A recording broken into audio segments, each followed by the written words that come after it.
இந்த ஆட்சி ஏன் வரக்கூடாது, இந்த ஆட்சி ஏன் வரக்கூடாதுன்றதுல என்ன தெளிவாக இருக்குன்னா, எல்லாரும் சொன்னாங்க சட்டம் ஒழுங்கு சீர்கேடுன்னு.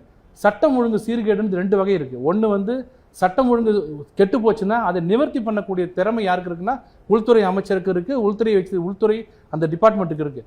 இப்போ என்ன பிரச்சனை தமிழ்நாட்டில்னா, கொலை நடப்பது பிரச்சனை இல்லை, கொலை எல்லா இடத்துலையும் நடக்கும், எல்லா ஆட்சியும் நடக்கும். அந்த கொலைக்கு உண்டான ரியாக்ஷன் இருக்கு பாருங்க, அடுத்த நாள் போய் சொல்லும் போது அது அப்படிதான் நடக்கும் அப்படிங்கிற ஒரு ஆட்டிடியூட் இருக்கு பாருங்க போலீஸ் மத்தியில். அவர் கல்யாண அருமையாக சொன்னார், போதைப் பொருள் வந்து இப்போ இந்த 4 வருஷமா நமக்குள்ளே நடிச்சு கூடாது, இல்லை இல்லைன்னு. இப்போ நீங்கள் ரோட்டில் நடந்தீங்கன்னா மெட்ராஸில் கிடைக்கிறது இல்லை, குக் கிராமத்தில் கிடைக்குது. ஆனால் கிடைச்ச உடனே நீங்கள் போய் கம்ப்ளைண்ட் கொடுத்தீங்கன்னா உங்கள் பேரை எதுக்கு வாங்குறாங்கன்னா, கம்ப்ளைண்ட்டுக்காக வாங்கலை, உங்களை அடிக்கிறதுக்கு பேர் வாங்குறான். வாங்கி முதல்ல கொடுக்கறது போலீஸ்.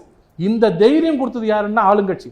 நீங்கள் என்ன வேணாலும் பண்ணுங்க, நாங்கள் இருக்கிறோம், நாங்கள் பார்க்குறோம். 6 மணிக்கு காலையில் போய் பாருங்க, விடிய காலையில் பார் நடக்குது. ஒரு பார் சென்னையில் நடக்கிறதுக்கு யாருக்குமே தெரியாது, உளவுத்துறைக்கு தெரியாதுன்றதை நாங்கள் இன்னும் நம்பணும். ஆனால் இதுதான் வந்து சட்டம் ஒழுங்கு சீர்கேடு. ஏன் நைட்டு 10 மணிக்கு மூட சொல்கிறாங்க, 12 மணி 1 மணிக்கு தான் கிடைச்சதுன்னா குற்றம் அதிகமாக இருக்கணும். இப்போ 24 hours திறந்துருக்கு.